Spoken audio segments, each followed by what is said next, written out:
salatan wa usallimu tasliman ala rasulillah. Wallahu ta'ala fil Qur'anil Karim, subhanaka la ilma lana illa ma 'allamtana innaka antal alimul hakim. Amma ba'du. Para pendengar sekalian yang saya hormati, pada pertemuan kali ini kita akan mengaji kitab Wasiatul Mustafa yang merupakan kitab karangan Syekh Abdul Wahab Asy-Sya'rani. Jadi kitab Wasiatul Mustafa ini adalah kitab yang menceritakan atau kitab yang berisi tentang penjelasan-penjelasan wasiat dari Rasulullah sallallahu alaihi wasallam kepada Sayyidina Ali karramallahu wajhah.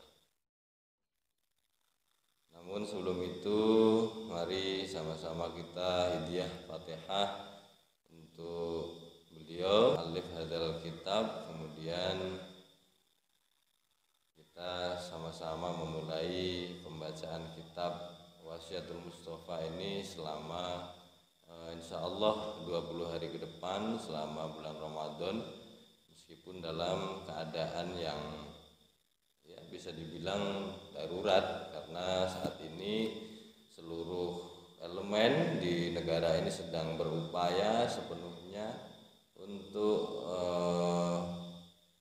mensiasati, berikhtiar dalam rangka menghilangkan atau berusaha menanggulangi wabah dari virus yang sedang saat ini ramai di dunia, termasuk di negara kita Indonesia.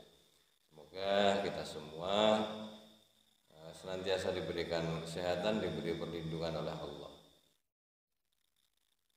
Bismillahirrahmanirrahim. Liridha'illahi ta'ala wa syafaati Rasulillah wa bi karamati Syekh Abdul Qadir Al-Jilani qaddasallahu sirrul aziz wa khususan nakhusu ila musannif hadzal kitab wa jami'il muassis hadzal ma'had. Ya ulillahi lamul Fatihah.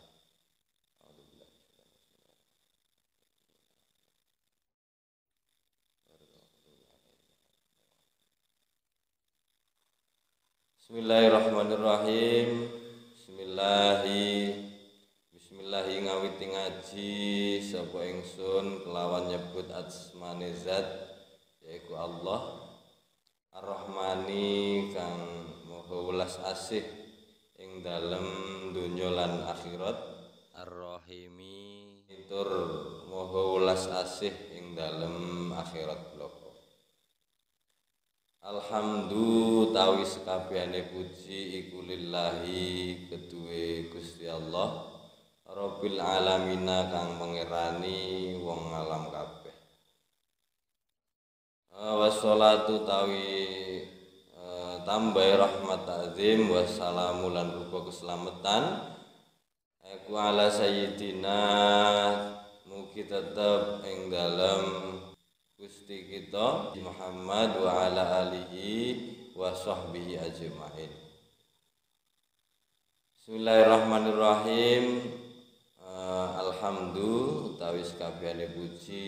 Kalau dulu ketika saya ngaji di Pondok Ngunut di Tulungagung tepatnya, itu kiai kami atau guru kami biasa memaknai bahwa puji-pujian itu seluruhnya adalah milik Allah.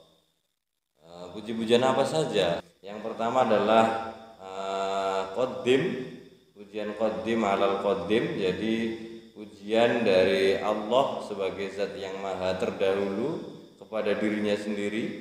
Kemudian ada qaddim, pujian qaddim alal qudus, jadi pujian dari Allah kepada sesuatu yang baru, kepada makhluk. Misalnya Allah memuji Nabi Muhammad, memuji para nabi, memuji para rasul dan lain sebagainya yang juga banyak disampaikan dalam Al-Qur'an. Kemudian yang ketiga adalah qaddim ala qudus ala qaddim, jadi pujian dari makhluk kepada Khalik. Kemudian ada juga yang terakhir adalah pujian khuddus alal khuddus. Jadi pujian dari makhluk kepada makhluk, misalnya kita memuji Nabi Muhammad yang juga merupakan makhluk Allah, seperti itu. Jadi seluruh pujian tadi, seluruh pujian tersebut itu seluruhnya adalah milik Allah Subhanahu wa taala. Selanjutnya bismillahirrahmanirrahim wa ba'du lan sa'wuse alhamdulillahirabbil alamin wa sholawat kepada Rasulullah. Fahadhihi mongko iki kitab iku wasiatul Mustafa, wasiat Nabi Muhammad kang den pilih, Nabi kang den pilih alaihi salatu wassalam li aliyin maring Sayyidina Ali ibni Abi Thalib karramallahu wajhah, karrama muga mulyaake sapa Allah wajhahu ing wajahe Sayyidina Ali.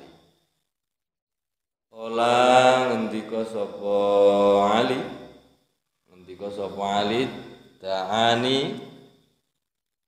ta'ani ngundang ingsun sapa Rasulullah sallallahu alaihi wasallam.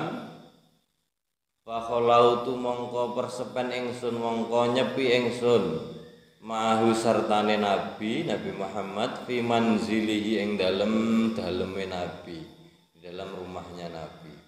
Pakola mongko dawuh sapa Nabi li marang ingsun Ali, ya Ali, he Ali, anta utawi sira minni marang ingsun iku bimanzilatil Haruna, iku kelawan nganggon-nganggoni panggonane Nabi Harun min Musa alaihi salam, kalian Nabi Musa alaihi salam. Ghairu annahu kan saliyane kelakuan iku la nabiya ora ana nabi iku maujud badi ing dalem sause ingsun. Bismillahirrahmanirrahim. Jadi dikisahkan pertama kali dengan sebuah cerita bahwa saat itu Sayyidina Ali karramallahu wajhah itu dipanggil oleh Rasulullah, kemudian mereka ngobrol atau mojok ngobrol berdua di rumahnya Rasulullah. Kemudian Rasulullah berkata, "Hei Ali," begitu kan? Ya karena ini saya yang memaknai, jadi ya kita tetap memanggilnya Sayyidina Ali lah. Kalau waktu itu mungkin ya Rasul manggilnya ya Ali, ya Ali begitu saja. Tapi karena kita maknai kitab dan kita ini bukan siapa-siapa dibanding Sayyidina Ali dan Rasulullah, maka ya Ali, he Sayyidina Ali begitu kan. Antamin ini sesungguhnya engkau bimanzilati Harun minal Musa alaihissalam, min Musa alaihissalam. Sesungguhnya engkau itu menempati seperti posisi Nabi Harun dan Nabi Musa. Jadi sama-sama Nabi gitu. Nah, kedekatan antara Nabi Harun dan Nabi Musa alaihissalam. Ghairu annahu la nabiyya ba'di. Seandainya, mungkin maksudnya seperti ini, maksudnya seandainya, jadi posisinya seperti Nabi, seandainya mungkin kalau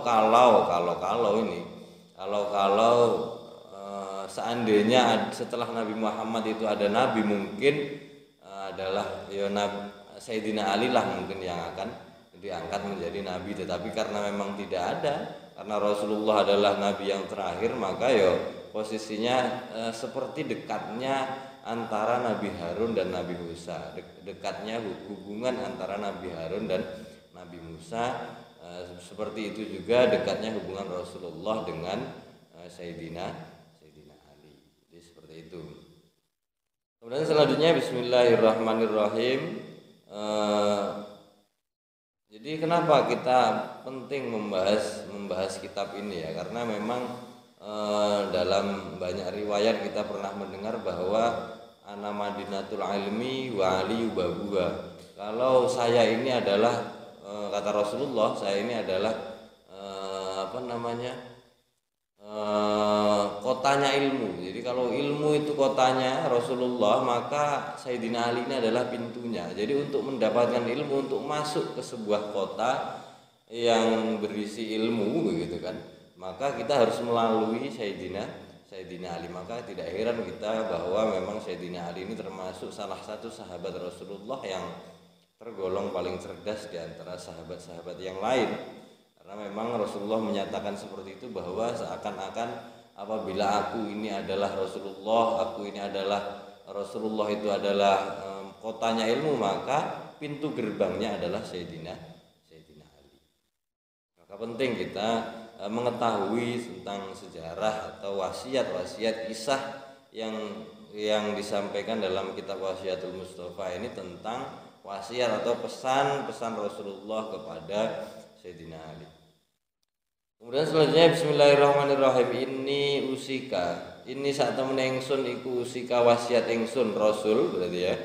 Wasiat ingsun al yauma ing iki dina biwasiatin kelawan wasiat in anta lamun to sira, lamun utawi sira iku hafiz taha ngrekso wasiat, ngrekso sira ing wasiat, mongko aista urip sira hamidan halih pinuji, halih terpuji, wa mutalan mati sira sahidan halih mati syahid, wa ba'asakalan nangake sira sapa Allah Gusti Allah yaumal kiamati ing dalem dina kiamat, fakihan halih wong kang fakih ngerti, aliman lan wong kang ngalim. Jadi fakih alim. Bismillahirrahmanirrahim. Ini usikal yaumal qiyam yauma biwasiatin in anta hafiz taha istahamidan. Jadi Rasulullah mengatakan kepada Sayyidina Ali, seandainya, jadi aku akan berwasiat hari ini, seandainya sesungguhnya apabila kamu nanti menjaga wasiatku ini, wasiat yang akan nanti disampaikan dalam kitab ini sampai akhir, maka hidupmu Sayyidina Ali akan menjadi hidup yang mulia, dan mati menjadi mati yang syahid. Karena kita semua tahu bahwa Sayyidina Ali ini tentu saja orang yang mulia dan dimuliakan oleh Allah, dan kemudian mati juga dalam keadaan mati syahid, mati yang dalam keadaan mulia. Karena matinya Sayyidina Ali ini, wafatnya Sayyidina Ali ini sedang dalam keadaan sholat, kemudian dibunuh atau ditikam dari belakang oleh seorang alim, sesungguhnya seorang ahli ibadah sesungguhnya yang bernama Abdurrahman bin Muljam. Jadi Abdurrahman bin Muljam ini dikisahkan dalam banyak sekali riwayat itu bahwa beliau itu orang yang sangat alim, seorang yang alim kemudian ahli ibadah. Jadi sholatnya itu yo temen, yo sholat, kemudian hafizul Quran, hafal Al-Quran, kemudian qiyamul lail. Itu setiap hari juga bangun sholat malam. Itu luar biasa lah pokoknya ibadahnya Abdurrahman bin Muljam ini. Tetapi kenapa kok bisa seperti itu? Kemudian dia sampai tega atau mengambil keputusan untuk membunuh Sayyidina Ali. Ya, jadi kalau diceritakan dalam sejarah bahwa memang pada waktu itu ketika zaman sahabat pun itu sudah mulai ada yang namanya istilah perbedaan pemahaman. Jadi perbedaan pemahaman antara beda pemahaman, jadi antara satu orang pemimpin dengan pemimpin yang lain, satu mazhab atau satu pendapat, masih pendapat ya, berbeda pendapat, berbeda dengan orang lain, maka itu sudah ada namanya aliran yang sesungguhnya pada waktu itu berbicara atau lebih banyak berbicara tentang politik sesungguhnya.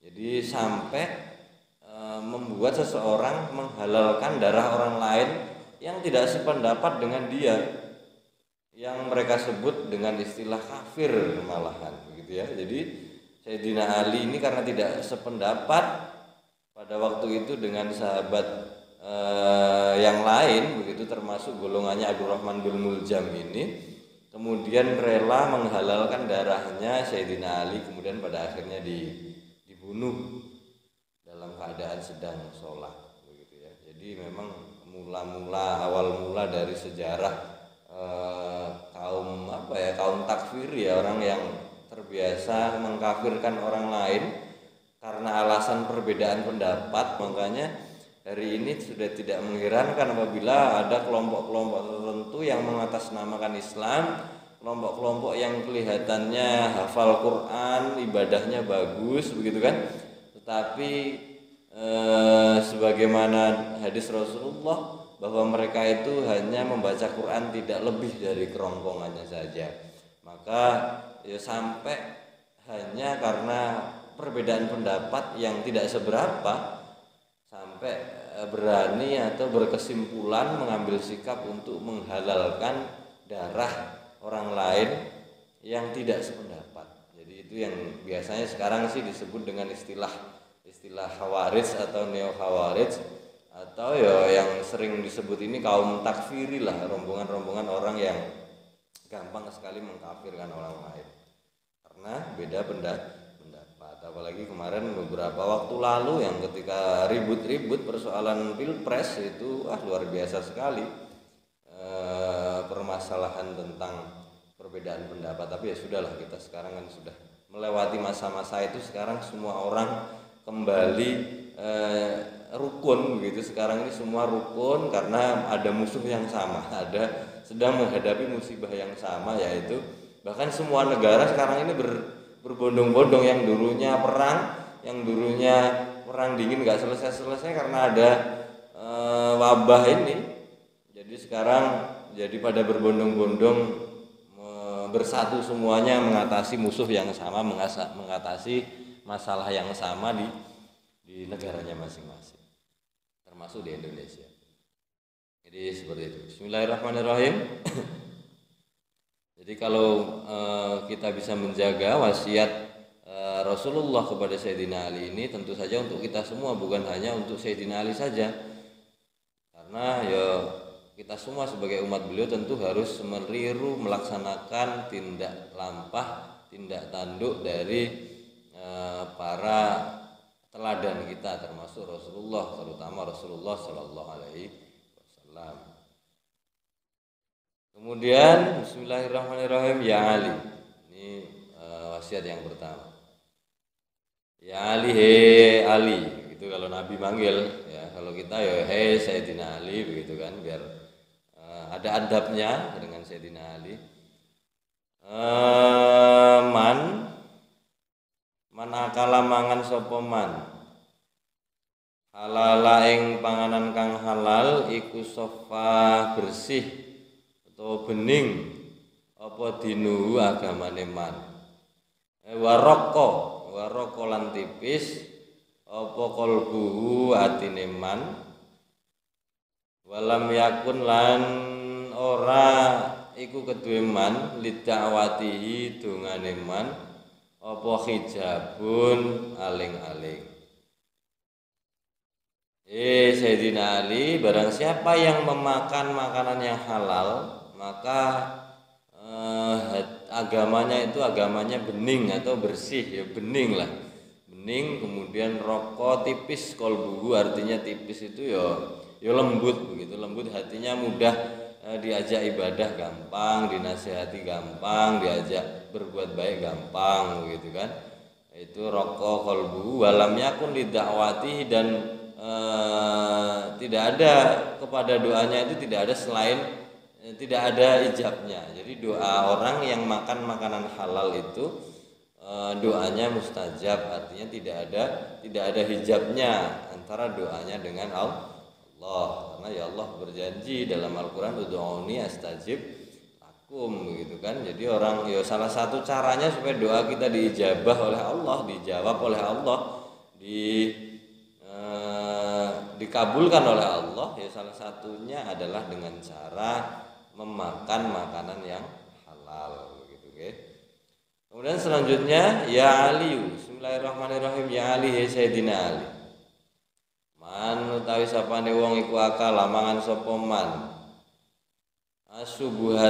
asubuhati ing pira-pira perkara kang samar. Jadi perkara-perkara kang subhat, samar. Mongko istabaha mamang samar juga mamang mongko istabaha mamang alaihi ing atase man apa dinuhu agamane man wa zlamalan peteng apa kalbuhu atine man wa man tawi sapa wong iku akala mangan sapa man al harama ing perkara kang haram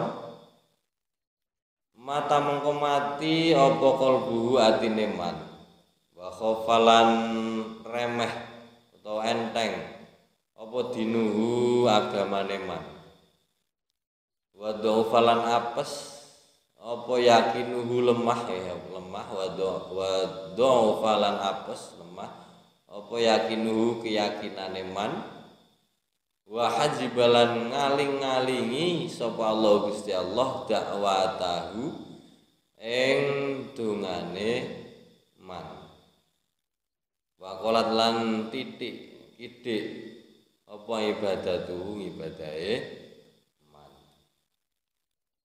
Bismillahirrahmanirrahim. Jadi yang selanjutnya adalah apabila seseorang memakan barang yang subhat. Subhat itu ya antara ya ragu lah, pokoknya antara halal atau haram. Iki banyu iki lek tak ombe oleh ora ya, berarti enggak usah. Berarti kita ragu, panganan iki lek tak pangan oleh ora. Ini boleh apa enggak saya makan? Kalau kita ragu enggak usah, tinggalkan saja karena itu sesuatu yang subhat begitu kan. Kita ragu apakah ini halal atau haram. Jadi enggak usah, tinggalkan saja, lebih baik ditinggalkan saja. Karena itu nanti akan berpengaruh terhadap diri kita. Yang pertama tentu berpengaruh terhadap agama. Jadi agama kita menjadi agamanya lemah begitu kan. Jadi agamanya itu menjadi ragu-ragu, beragama itu gampang ragu lah begitu. Beragamanya lemah, kemudian azlama qalbuhu. Jadi hatinya itu gelap, hatinya gelap. Jadi yo gelap ki yo peteng ki yo angel nampa menerima petunjuk itu yo susah, kemudian yo menerima nasihat apalagi, kemudian diajak beribadah mungkin yo kadang mau, kadang tidak, kadang rajin, kadang tidak karena memang hatinya gelap karena kebanyakan makan makanan yang tidak pasti antara halal atau haram. Bismillahirrahmanirrahim. Wa man akalal haram mata qalbuhu. Kalau tadi disampaikan subhat saja itu membuat hatinya gelap. Ya gelap aja sudah bahaya loh, gelap itu. Mata kita saja tidak berfungsi kalau tidak ada cahaya, apalagi hati begitu kan. Kalau hati sudah gelap itu tentu bahaya sekali untuk kehidupan kita, terutama kehidupan beragama begitu kan.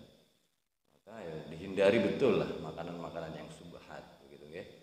Kemudian waman apalagi makanan dan barang siapa yang makan makanan yang haram, ini mata qalbuhu, mati hatinya. Kalau tadi gelap saja sudah bahaya, kalau makan makanan yang haram ini malah mati. Kalau mati mau diapakan lagi wong mati begitu kan. Tentu saja wis nggak bisa diapa-apakan wong mati begitu kan. Salah satu caranya untuk menghidupkan hati lagi bagaimana? Ya mungkin mati ini ya artinya nggak mati sek begitu atau mati tidak bisa hidup lagi. Mungkin artinya maksudnya adalah mati itu ya tidak dapat menerima nasihat, tidak bisa diomongi, dinasihati tidak bisa. Ya sudah jauh lah dari Allah begitu, jauh dari Allah begitu. Jadi memang berbahaya sekali lah memakan makanan haram ini, bisa membuat hati kita mati dari mendapat hidayah dari Allah gitu ya.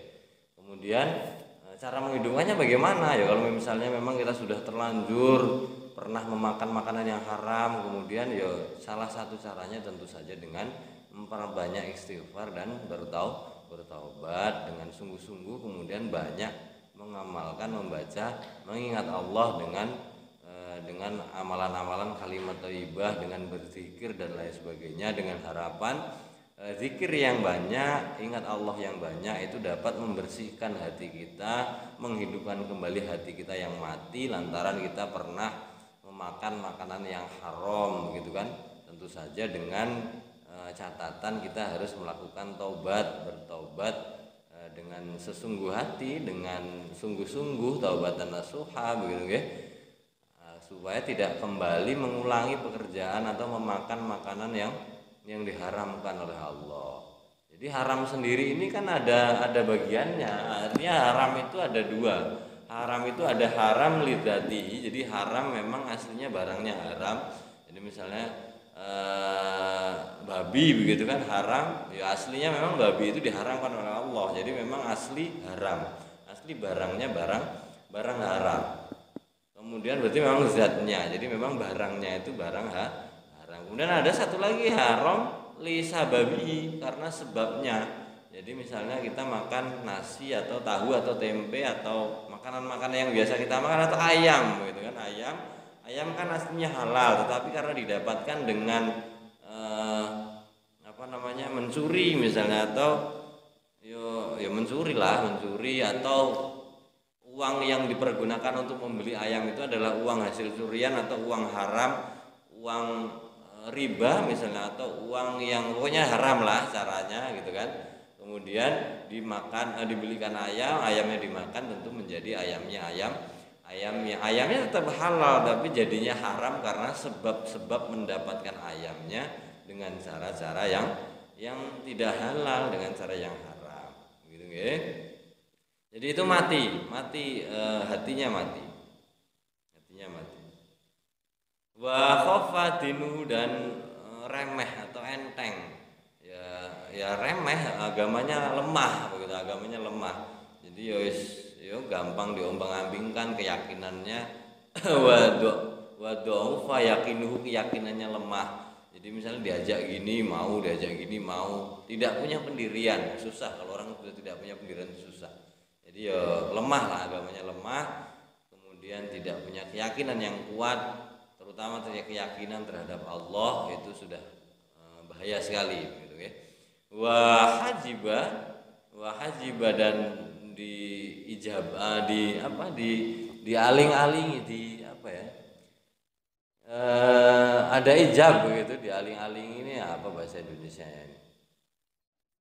Dibatasi doanya dari Allah. Jadi kalau kita berdoa itu terhalang doanya, dihalang-halangi oleh Allah. Jadi doanya itu terhalang gitu kan.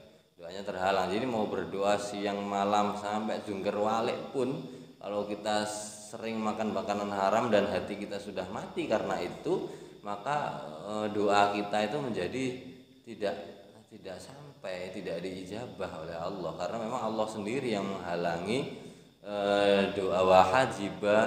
Wahajiballahu, Allah yang menghalangi doa kita begitu. Jadi ditutuplah, dihalangi ya Allah tetap tahu lah, Allah itu tetap tahu kalau hambanya berdoa begitu kan. Tapi karena ini makan makanan haram begitu kan, ya Allah engko seikis enggak jelas sih kan, misalnya seperti itu misalnya kalau manusia begitu kan. Allah itu terserah, Allah punya kebijakan yang tidak bisa diganggu gugat begitu ya. Jadi doanya dihalangi oleh Allah, terhalang untuk sampai ke langit begitulah kasarannya.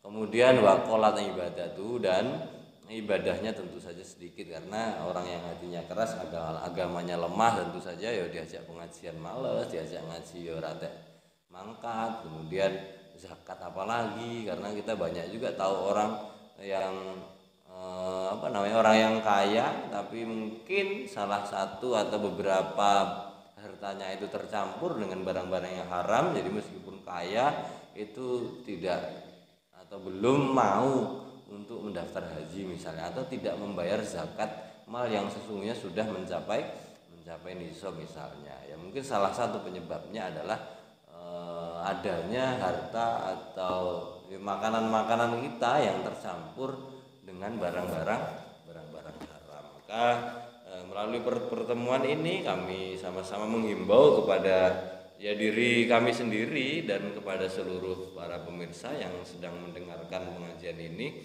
untuk sama-sama mengindahkan betul, memperhatikan betul apa yang kita makan, terutama para santri nih. Santri biasanya kadang ada sih beberapa yang makan di kantin, misalnya makan gorengan 2 ngomongnya 1, makan 3 ngomongnya 2, dan itu jangan sampai diulangi lagi, jangan sampai seperti itu. Dan itu tidak hanya untuk santri, sesungguhnya banyak juga di kantin-kantin sekolah misalnya, atau orang-orang lain yang tidak sekolah pun mungkin ada juga yang model-model seperti itu, makan kerupuk 4 ngomong 1, itu contoh yang ringan saja. Tapi ya tetap haram, makanan yang kita makan itu tetap haram. Jadi untuk dapat berhati-hati dalam mencari nafkah, kemudian dalam memakan makanan yang kita konsumsi, apalagi yang kita berikan kepada keluarga kita, kepada anak-anak kita, harus kita jaga betul, jangan sampai harta yang kita peroleh itu bercampur dengan barang-barang yang haram, dengan harta yang haram. Dan apalagi makanan-makanan yang kita makan setiap hari dan kita berikan kepada anak-anak kita, itu kita berikan makan dari makanan-makanan yang haram. Semoga ada manfaatnya pertemuan kita pada kesempatan sore hari ini. Insya Allah besok kita berjumpa lagi, kita lanjutkan pertemuan pembacaan kitab Wasyatul Mustafa ini. Semoga ada manfaatnya. Sekian untuk saat ini. Wallahul muwaffiq ila aqwamit thoriq. Assalamualaikum warahmatullahi wabarakatuh.